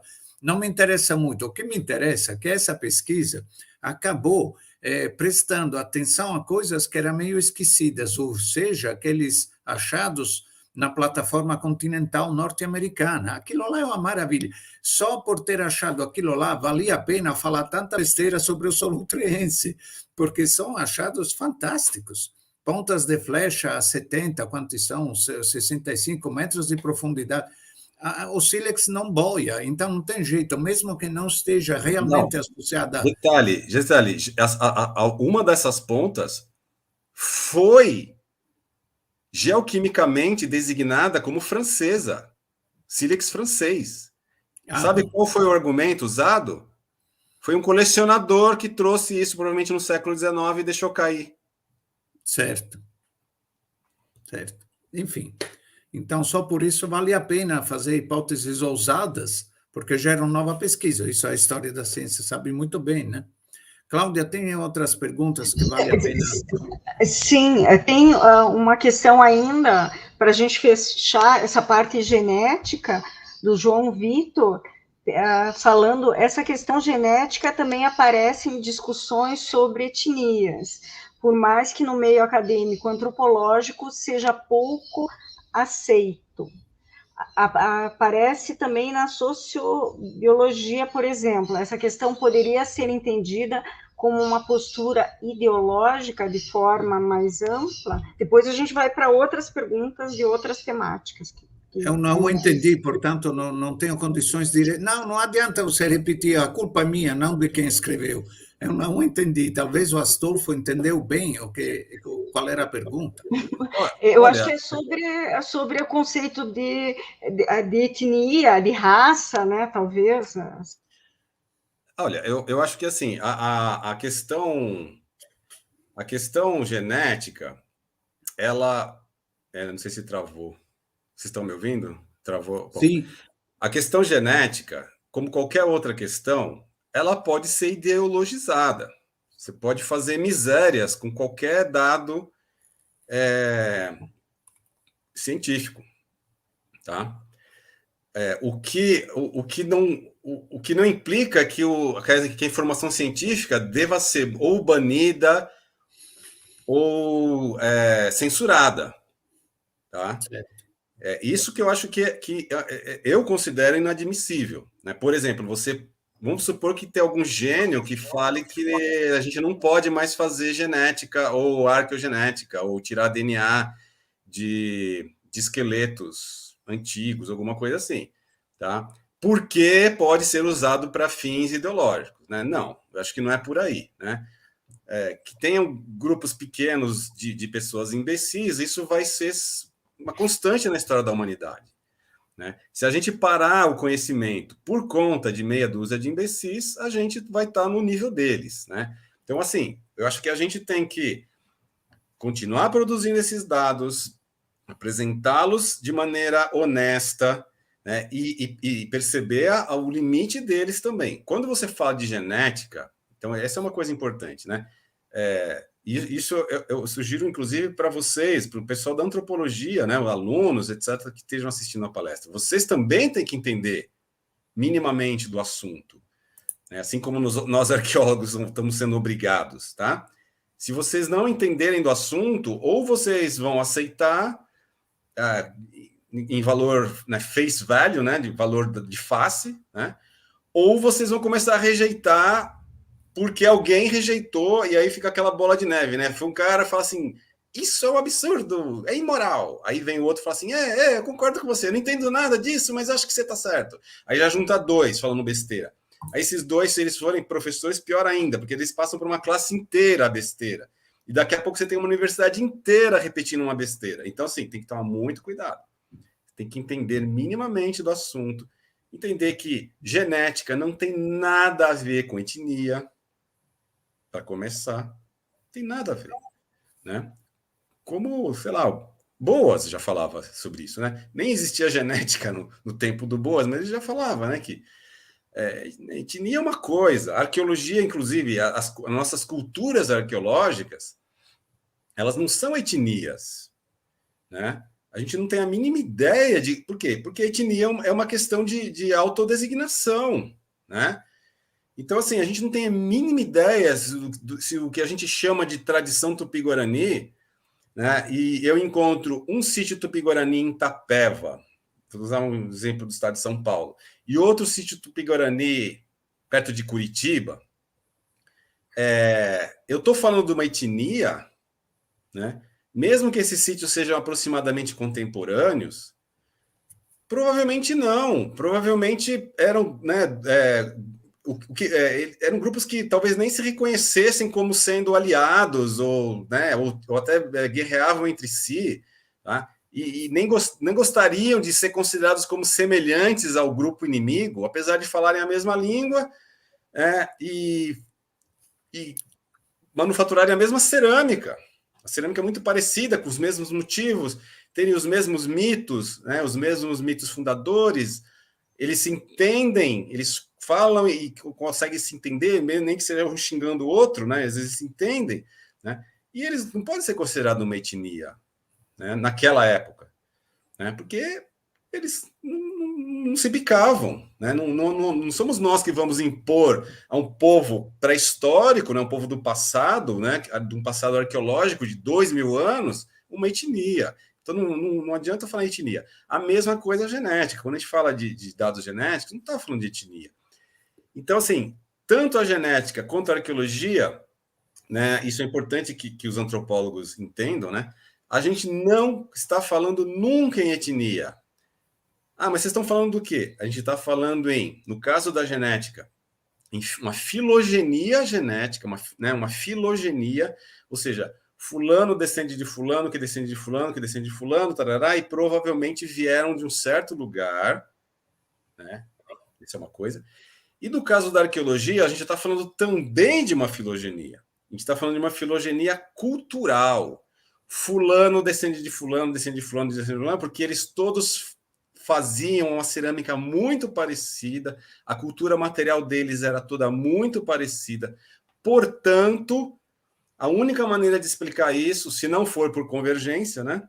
E é muito difícil pensar em convergência no caso do Tupi-Guarani, por causa dos motivos decorativos, o tipo da cerâmica, o antiplástico, o formato das aldeias, o território ocupado, etc. e tal, e ainda por cima as informações históricas, né? Juntando tudo isso, a gente sabe que existia uma linha de transmissão cultural, né, que veio lá da região de Rondônia, da Amazônia, se espalhou pelo Brasil e etc. e tal. Então, a gente sabe que eles eram relacionados entre si.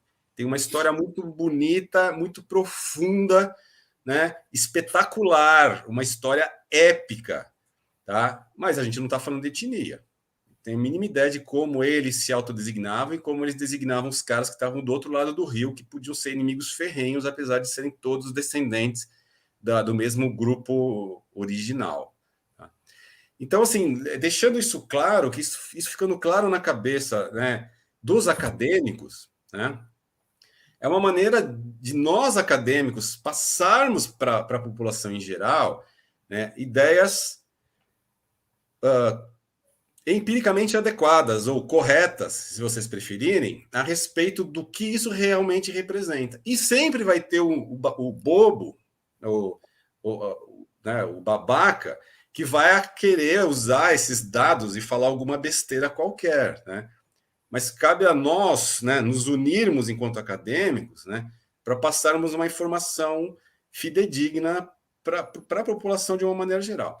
Né? E não entrar numas de não, vamos parar com a genética, ela é, sei lá, ela pode levar a manipulações, sim, tudo pode levar a manipulações, né? Mas a gente tem que fazer a nossa parte. Essa é a minha visão a respeito do tema. Não sei Sim, se eu acho que é bem importante, né, o destaque que o professor Astolfo fez em relação a esse radicalismo, né, acadêmico também,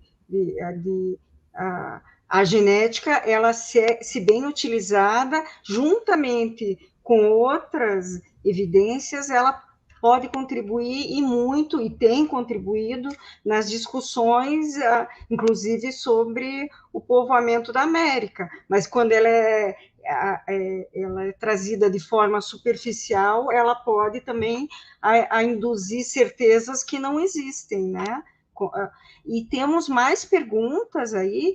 O Wagner Barreto, depois eu li no chat que ele é formado pela UFPEL, né, em antropologia e arqueologia, mas ele está perguntando como os professores entendem a formação na graduação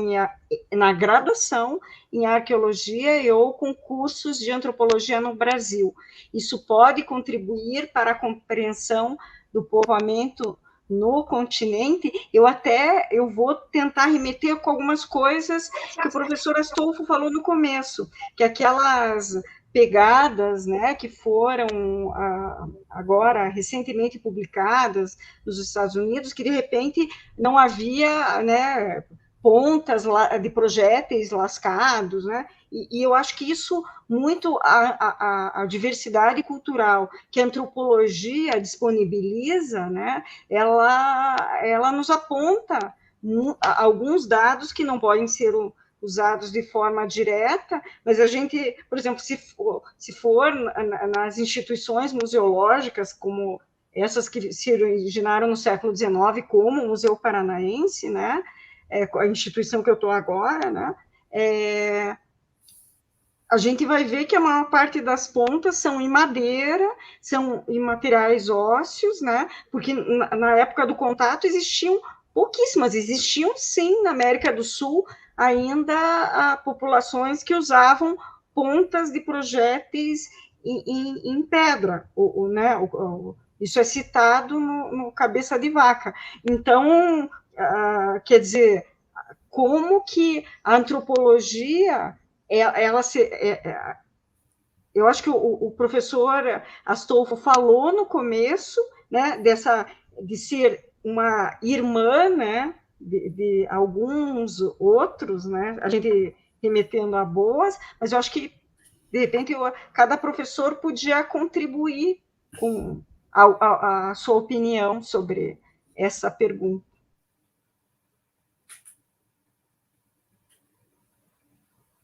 Tem outras que você acha relevante, Cláudia? Não, tem uma que eu acho que é especialmente importante, que é essa da Daniela. Durante a mesa, os palestrantes comentaram sobre, eu acho que materiais, métodos, processos nas pesquisas arqueológicas. Ela não é da arqueologia, mas ouviu dizer que são muito caros. Eu acho que foi comentado sobre a análise de datação, que eu acho que deveria ser comentado quando custa cada datação, se a gente não tem parceria, e até análise genética, que também a gente faz geralmente por parceria. Como anda essa questão do investimento? Eu acho bem importante para mostrar a situação que a gente está tentando correr atrás, né, nesse momento. Pois é, como anda o investimento? Depende do que se considera, eu acho, investimento, ou seja, um gasto que deve frutificar no futuro. Esse é um tema econômico, mas às vezes as coisas não são tão caras, porque os arqueólogos, de alguma forma, tudo que é muito caro mesmo, eles parasitam de outras situações. A datação não foi inventada para satisfazer os arqueólogos especificadamente. É filha da tecnologia nuclear da Segunda Guerra Mundial, a gente aproveita. E tem números, a genética vai até atrelada à medicina. Então, sim, nós temos que pagar os custos, às vezes, nem sempre, né? Mas é porque o investimento foi feito em outros setores. Por exemplo, eu gosto sempre de falar da história da arqueologia, é uma coisa que me dá muito prazer, que envelhecendo a gente gosta da história, é que a história da arqueologia parasitou a história das ferrovias.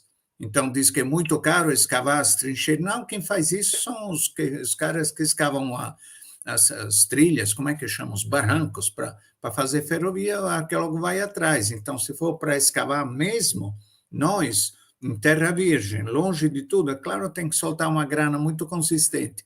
Mas a maioria das vezes, nós somos como os ratos, a gente vai se adaptando às situações e utilizando de uma forma benigna coisas, inclusive coisas nem muito, né, nem muito felizes. O exemplo, né, que fomos 2 anos atrás, fui pela primeira vez dar uma raspadinha na Amazônia, que beleza, Amazônia, cultura amazônica. O negócio era muito triste. A gente foi lá porque tinha uma área desmatada, vejam bem, graças a qual era possível ver aquele famoso abrigo, né? Senão não tinha visto abrigo nenhum. Então, lá, a obra foi de graça, graças a uma desgraça. Então, tudo que é investimento, custo e tudo mais tem que ser visto no contexto, né? Que a arqueologia está atrelada, como as demais ciências, a um monte de outros acontecimentos. O exemplo da Jordânia, que o Astolfo conhece, a gente está explorando simplesmente a tragédia dos palestinos de 1967, para alimentar os quais foram escavados os barrancos, né? Então, eu vou até dizer, é um uso até bonzinho de coisas terríveis que andam acontecendo pelo mundo. Então, o investimento, sim, custa caro às vezes não. Tem que ver o contexto histórico. Pronto, como é que diz? Particularismo histórico.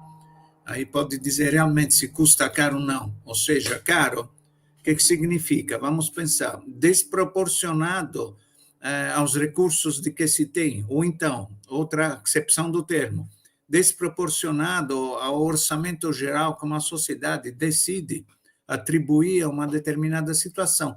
É evidente, por exemplo, tanto no Brasil contemporâneo quanto na Itália das últimas 3 décadas, os 2 países que eu conheço, é extremamente desproporcionado, considerado inútil investir em pesquisa científica.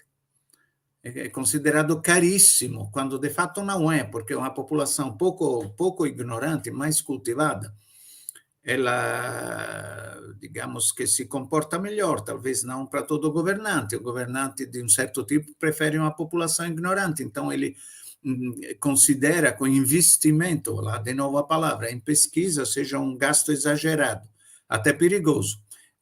Então, depende aqui também do ponto de vista. Eu sei que é muito melhor instruir as pessoas na escola elementar, né, nos primeiros anos de vida, para evitar problemas depois. O cara evita fumar, o cara evita se espatifar de carro achando que é bonito, e por aí vai, né? Mas esse é o meu ponto de vista. Eu não quero ser relativista até o excesso, né? Porque isso está na moda, eu sei, eu detesto as modas. Mas, enfim, realmente tem que ver o contexto. É um investimento caro? Sim, para os departamentos de arqueologia, às vezes é simplesmente impossível fazer certas coisas, por exemplo, no contexto brasileiro, que o Brasil, que eu saiba, Astolfo que me corrija, aniquilou, destruiu, eliminou seus laboratórios de datação, hoje em dia tem que pagar em dólares, né, para fazer datação radiocarbônio para fora. Então, vira um investimento caro, ou seja, algo que se paga numa divisa que ainda por cima está muito, muito cara, né? E acaba gerando a tensão no registro dialógico do oikos, da economia, né? Mas tem que analisar o contexto. Não é caro quanto a eu acho, Fábio, que até a pessoa que fez a pergunta disse que ela estava mesmo angustiada, a Daniela, em relação ao corte de recursos para a ciência no Brasil. Eu acho que é um fato mesmo, e talvez vocês possam mostrar, porque a gente está num desespero, estão sendo cortadas bolsas, áreas de fomento à pesquisa, realmente eu acho que está uma situação bem difícil para a pesquisa de uma forma em geral, e eu acho que para a fiscalização ambiental e até para se fazer cumprir a lei as normativas em relação aos licenciamentos ambientais estão sendo bastante afrouxadas. Eu não sei se o professor Astolfo ou o professor Fábio não querem fazer comentários em relação a isso. Bom, Astolfo sabe muito bem, ele pratica, é uma questão de atualidade para a política brasileira, então eu sou estrangeiro, eu só fico observando. Não, sem dúvida, né? É uma situação inimaginável, né? Isso só, assim, se tem alguma lição para tirar disso, é que realmente a noção de progresso realmente é um mito, né? É um mito moderno, a gente acredita que as coisas vão melhorando com o tempo e absolutamente não tem coisa mais longe da realidade, ou seja, é uma luta constante para manter coisas básicas, sempre vai ser assim, né? A partir do momento que a gente dá uma relaxada achando que são direitos adquiridos, né? Vem aí uma rasteira, né? Então, eu acho que a gente precisa estar sempre muito atento, né? E a gente também precisa de autocrítica, né? Muitas coisas, elas também são decorrentes do nosso comportamento, né? Enquanto universidade, né? Enquanto pesquisadores, né? Se a gente só coloca a culpa nos outros ou numa situação política XYZ, a gente perde a oportunidade de ver também aonde que a gente pode melhorar, né, nas nossas práticas, etc. Não estou falando de práticas acadêmicas em si, estou falando mais de práticas políticas mesmo, né? Eu acho que tem algumas coisas que a gente tem que pensar, né? Eu não vou enumerar elas, acho que cada um tem a sua capacidade de pensar criticamente a respeito, né, do que pode ser melhorado. Mas, de uma maneira geral, é escabroso, né? Aqui no estado de São Paulo, a gente tem a FAPESP, que quase tomou um cambal do governador, né? E quase contingenciou as verbas da FAPESP, isso em plena pandemia, isso em pleno discurso pró-ciência, né? E também as verbas das universidades paulistas, a da USP, Unicamp e Unesp, quase foram contingenciadas, ou seja, elas teriam que voltar para o governo estadual todo final de ano fiscal, para depois o governo ver quanto ia devolver para a gente. Quer dizer, não é uma coisa, um discurso do governo federal só, é uma coisa de governo estadual, teoricamente pró-ciência, né? É um negócio bem, bem complicado. Mas estamos juntos no barco, né? Mas, assim, de uma maneira geral, o estado de São Paulo, como a verba do meu projeto vem da FAPESP, eu, particularmente, não estou sofrendo tanto com isso, né? Eu pedi um projeto de grande porte, e eu já previ a questão das datações. Então, desse ponto de vista, está relativamente tranquilo, mas eu sei que é uma situação específica, né? O resto do país não tem FAPESP, né? Então, eu sei que vocês estão passando maus bocados aí, com certeza. E as bolsas dos alunos, os alunos que têm bolsa CAPES, etc. Então... A FAPESP é invejada por os pesquisadores de outros estados. O pessoal chama de a mãe FAPESP, né? Mãe FAPESP. Ela cobra, é uma mãe que cobra, mas ela você Mas sabe, ela é generosa, é mais generosa. generosa que as outras mães. É uma mãe generosa, exatamente. E Cláudia, sabe que eu vi uma pergunta aqui que eu achei muito bacana, do Aloysio Karsten, eu gostaria de tocar. Era essa a próxima. E Maravilha. são que ele faz algumas perguntas, né, relacionando, né, ele pergunta se as tradições arqueológicas podem estar relacionadas a unidades étnicas historicamente conhecidas, né, apesar que as etnias se reformulam, se afastam, se agrupam, né, e num segundo comentário, ele coloca esses povos portadores das tradições arqueológicas, se associados a etnografias e dados históricos, podem ser atribuídos aos povos históricos. Ele está fazendo doutorado na Universidade de Grande Dourados. É um pesquisador que participou de vários campos comigo e é uma pessoa muito inteligente. Então, acho que você gostaria de responder, professora? Eu gostaria de comentar isso, né? Eu acho que essa é uma pergunta muito importante, porque existem casos onde isso é possível, né? Essa linha de transmissão ela não impede, né? Ao contrário, a gente pensar na linha de transmissão é o que permite, tá? Então, pensar em filogenias culturais, esse é um termo meio novo, o pessoal da Europa tem usado bastante, e eu estou dentro de um grupo de pesquisadores que está pensando nessa questão, né, das filogenias culturais, né? Que eram pensadas pelos histórico-culturalistas, né? Como as famosas tradições arqueológicas, tá? Só que agora o pensamento é um pouco mais refinado, teoricamente refinado, né? Mas a gente está retomando muita coisa dos histórico-culturalistas, né? Isso é muito importante para quem está na arqueologia, que fica ouvindo, né, a graduação inteira, né, ou a pós-graduação inteira, só o pessoal descendo a lenha nos histórico-culturalistas, né? Eu acho que é importante rever essa postura, tá? A gente não consegue fazer arqueologia sem história cultural. Ela é uma condição sine qua non para a arqueologia. Claro, você tem que ir além, mas sem o básico, sem a história cultural, você não consegue fazer nada. Mas então, é exatamente essa linha de transmissão o que permite a gente fazer essa associação. E claro que ela é mais fácil em alguns casos, né, que especialmente o caso dos grupos ceramistas, né? Então a gente consegue fazer associação muito fácil, né, com parte do que a gente pode chamar de tradição tupi-guarani, né, que alguns autores chamam de tradição guarani, né, com os grupos historicamente conhecidos como Guarani, e uma outra parte que o pessoal chama de subtradição tupinambá, ou tradição tupinambá, com os grupos historicamente denominados tupinambá. Então, essa associação, ela casa muito bem, né?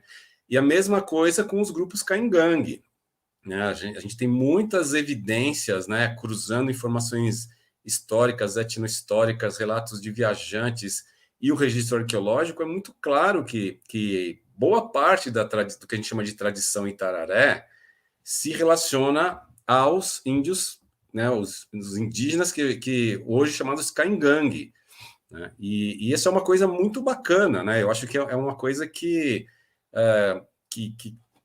clama, né, por uma aproximação, né, eu acho, entre esses grupos e os arqueólogos, né? Quer dizer, eu gostaria muito de fazer isso, né? Uma dos objetivos desse projeto grande que eu falei para vocês que eu tenho da FAPESP, essa aproximação, né, com o pessoal de algumas terras indígenas, né? A gente está pensando, a princípio, no estado de São Paulo, mas também, eventualmente, para o estado do Paraná, se houver interesse, claro, né? Se houver interesse dos indígenas, que a gente passe o nosso conhecimento angariado, né, ao longo de décadas e décadas, né? Conhecimento arqueológico angariado, né, desde os anos 50, né? Aí já vão 70 anos de conhecimento arqueológico, né, a respeito desses grupos, né, viventes hoje, né, e remetendo a um passado arqueológico.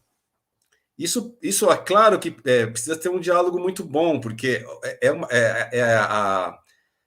a nossa narrativa é uma narrativa acadêmica, né? E ela pode ou não ser aceita pela comunidade, não tem problema nenhum, né? Mas, assim, pelo menos é o mínimo que a gente pode oferecer, né? A gente oferece uma narrativa, né? Se essa narrativa for interessante, ela está aí disponível, porque eu sei que ela fica muito perdida em artigos científicos e etc. e tal. Então, a nossa ideia seria, na verdade, produzir material de divulgação para as comunidades, né?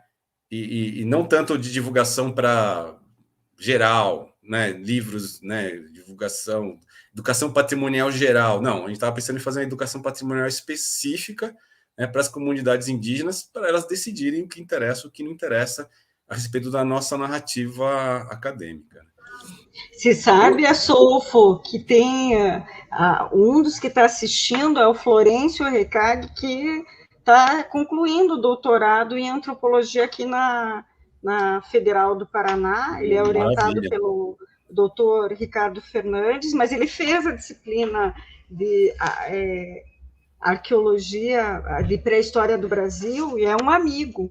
E ele fez a tradução de um museu em Misiones, da Argentina, de toda a parte arqueológica, e foi buscar com os mais antigos. Maravilha. Agora ele está com a Priscila Huguin e com o Iriarte, mas com H, da Inglaterra, para num trabalho ele e mais Choclen, a população Choclen de Santa Catarina, para fazer mas eles como pesquisadores, né, dentro de um grupo para discutir. Então, acho que aqui no Paraná a gente também tá tentando, né, esse projeto que você está coordenando também, tem participação de várias pessoas aqui. Bom, você faz parte do projeto, né, Cláudia? Mas com certeza eu acho que vai ter muito pesquisador Caingangue, Choclen contribuindo, como pesquisador, vai ser muito legal. Isso seria o mundo ideal para a gente, sim. Eu gostaria muito de ver isso acontecendo. Porque, né, uma coisa importante para dizer que, às vezes, muitos das observações, da documentação etnográfica, etnohistórica, por exemplo, coisas do Mabilde, né, relatos de alguns pesquisadores, colocam os Caingangue, Choclen, etc., até como quase que caçadores-coletores, né? E quando a gente vê o registro arqueológico, não tem nada a ver, eram aldeias enormes, é claro que eles eram agricultores, né? Então, assim, o tamanho das aldeias, a gente tem dados a respeito do tamanho das aldeias, etc. Então, são coisas que devem ser de interesse para as comunidades, né? Porque a gente está mostrando uma outra coisa, uma outra faixa cronológica, né? Quer dizer, é verdade que o que foi observado por esse pessoal mais recente era a situação naquela época, mas a gente tem dados mais recuados para falar, né, de coisas mais antigas, né, de como era mais antigamente. Então, pode ser que isso seja de interesse. Eu sei que às vezes pode não ser para todo mundo, né? É completamente compreensível que uma narrativa mais tradicional, que tem a ver com os mitos, etc. e tal, né, tem que ser respeitada. Às vezes as pessoas não estão muito interessadas, né, em saber, tal, o povo veio do Brasil Central, passou por aqui, passou por ali, né? Mas fica a informação disponível para ser usada da melhor maneira possível. Acho que isso que está faltando, né? A gente produz, né? E eu não sei se isso está sendo de utilidade para quem é mais interessado no assunto. Sim, eu acho que esse que é a importância dessa pergunta do Wagner Barreto, que eu vou insistir outra vez, né? Porque é interessante, né? O Chetá, eu acho que é a mesma situação do Choclen, né? Dessa situação nos séculos XVIII e XIX estar numa situação de fuga, mas até o século XVII ter documentação muito clara, né, dessas grandes aldeias, da elaboração de cerâmica, da agricultura. Então, como, né, a gente, de repente, fazendo um olhar muito recortado, né, a gente pode induzir a erros bem grandes sobre questões culturais básicas. Então, eu acho que a gente poderia fazer alguns comentários sobre o que o Wagner Barreto falou. Eu acho que é muito importante. Eu também tenho a graduação em geologia, mas eu acho que o meu momento transformador foi na especialização e no mestrado em antropologia social, porque eu acho que eu tinha muito de determinismo ambiental na cabeça. E eu acho que o doutorado na Universidade de São Paulo, em arqueologia, me fez ver essa situação de alguma independência da arqueologia, mas que todo o conhecimento teórico na antropologia até hoje tem me feito uma arqueóloga melhor. Eu acho que eu falo, cada um pode falar sobre a sua trajetória, né? Então, pessoalmente, eu acho que Wagner, a antropologia e a arqueologia de mãos juntas, elas podem contemplar a diversidade cultural de uma forma muito mais ampla. E eu acho que daí a gente fecha um círculo, a gente já está quase acabando, naquelas primeiras palavras do professor Astolfo, que eu acho que foram muito legais, falando dessa diversidade de levas, essa diversidade genética, né, que muitas vezes, eu acho que agora a gente poderia fazer esse fechamento, né, dos professores, do professor Fábio e do professor Astolfo, falando sobre esses novos horizontes, né, que a arqueologia e o povoamento da América estão vislumbrando nesse momento.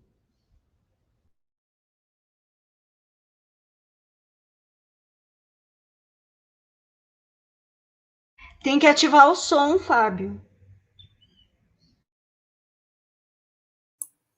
Eu estou vendo que tem outras perguntas que precisariam de horas, porque são assuntos delicados, como a questão da arqueologia e salvamento. Realmente não é um momento, e, sobretudo, eu não sou suficientemente erudito no assunto.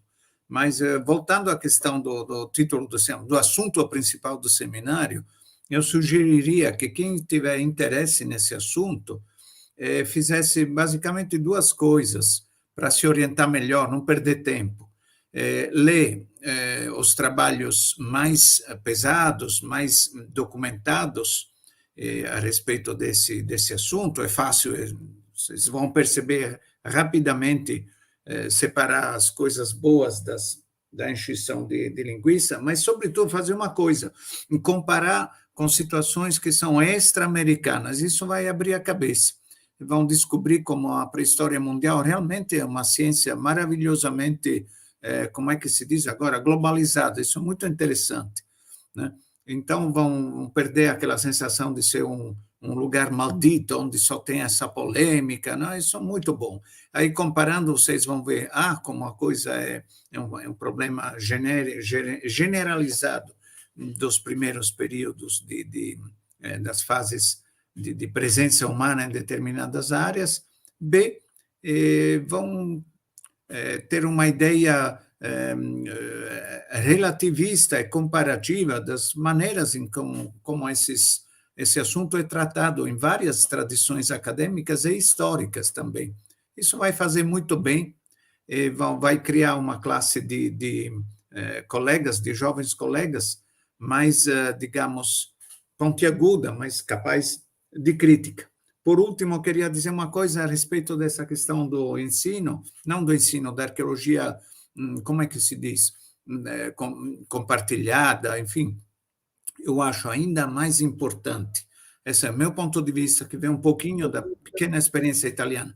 Mais do que escolher os grupos que estão no lugar, que é fundamental, é óbvio, é simplesmente uma questão de boa educação.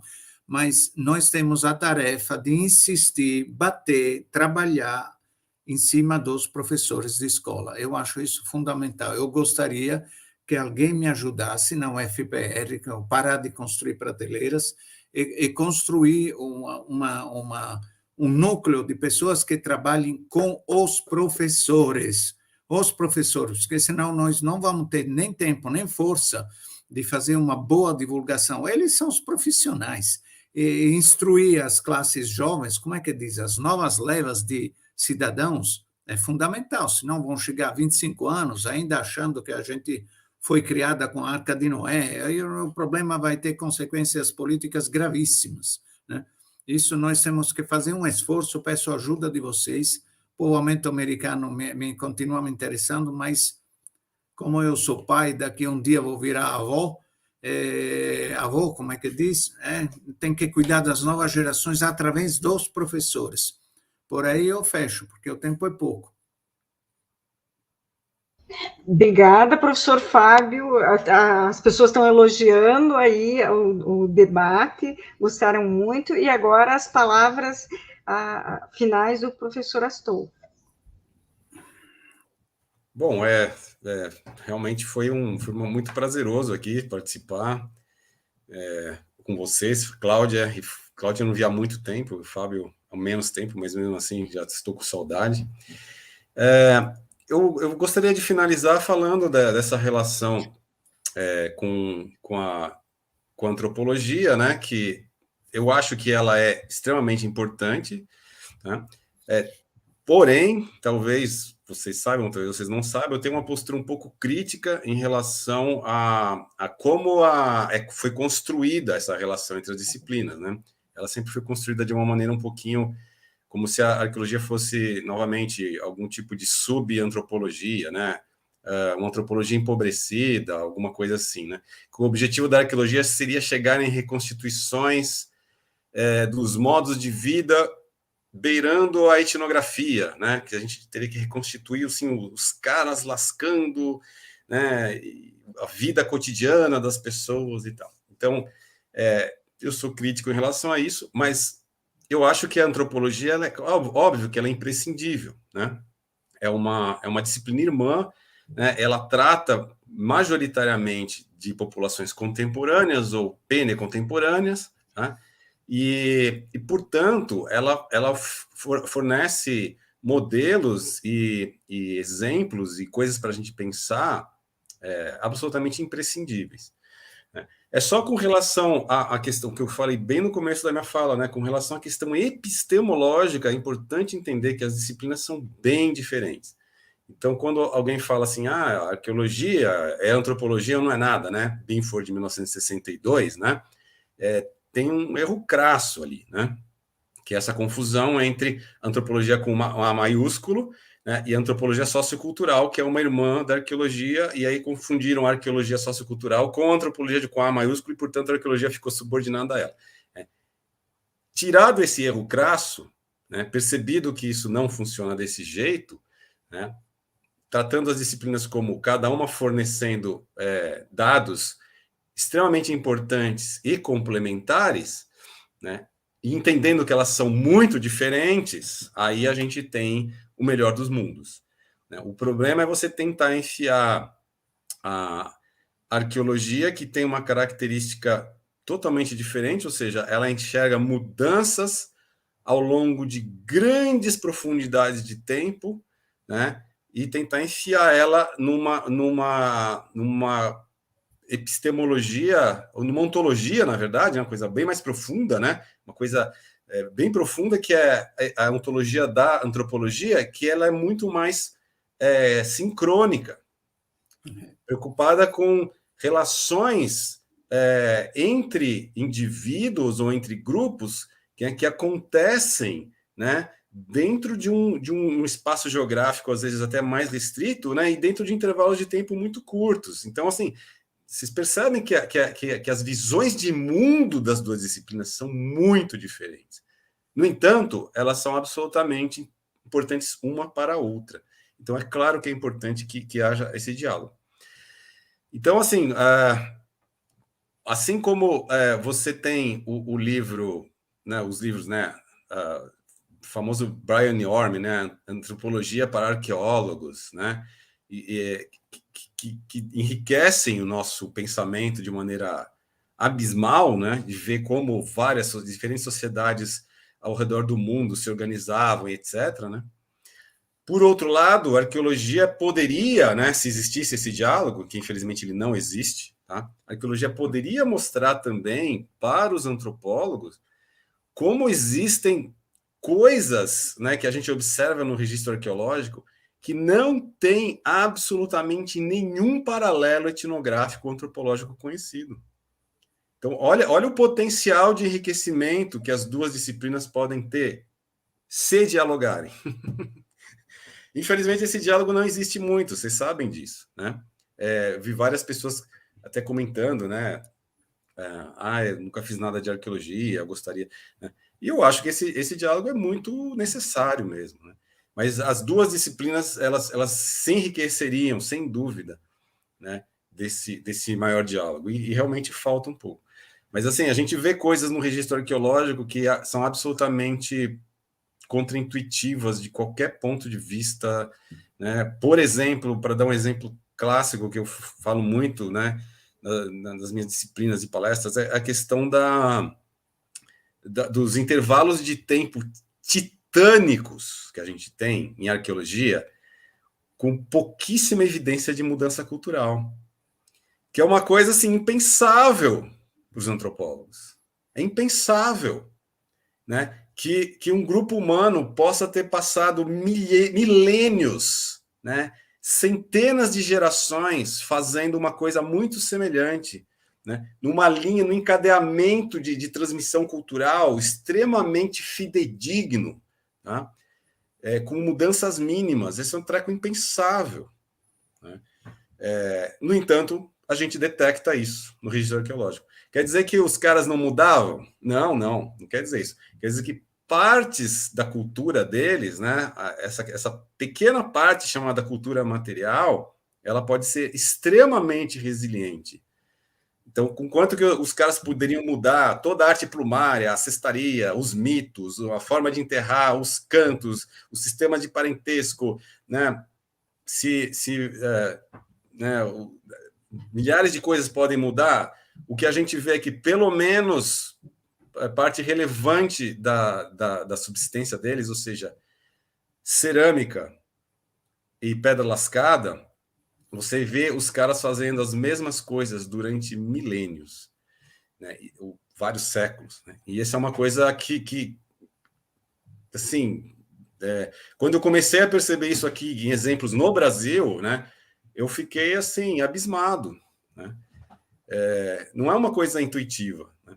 Ou seja, é só um exemplo para mostrar assim como as duas disciplinas podem oferecer coisas umas às outras, né? E às vezes o pessoal pensa um pouco mais em como a antropologia enriqueceria a arqueologia. E o que eu estou falando para vocês é que não, é uma via de mão dupla. A gente encontra coisas, a gente percebe coisas, a gente vê coisas que só essa profundidade temporal monstruosa que a gente lida permite com que a gente veja. E nesse sentido, poderia enriquecer muito a disciplina antropológica. Essas são as minhas palavras aí. Eu agradeço muito mesmo. Obrigado pela oportunidade. Muito obrigado. Eu acho que agora a Júlia, né, outra vez, agradecer a semana de antropologia e arqueologia que propiciou esse momento tão legal. Eu acho que de fazer um debate, né, que não era presencial, mas parecia, né, porque mesmo cada um em algum local estava discutindo coisas que pareciam, todas são muito próximas a cada um, e acho que teve uma repercussão muito boa. Então, a gente tem a agradecer a semana e a esses professores maravilhosos aí por serem tão generosos e compartilhar tantos conhecimentos nesse momento. Obrigada. Então, gente, eu queria agradecer principalmente aos professores e à professora por estarem aqui, né, contribuindo com esse debate. Foi realmente muito incrível aqui estar podendo presenciar tudo isso, né? Queria reforçar também que a nossa programação vai até dia 19 agora, a gente ainda tem mais 3 mesas e mini cursos hoje à tarde, grupo de trabalho pela manhã e mini cursos pela tarde amanhã também. E que a gente tem comunicado e transmitido os links tudo por e-mail. Qualquer dúvida a gente segue à disposição. Enfim, queria agradecer mais uma vez aqui e acompanhem aí a nossa semana.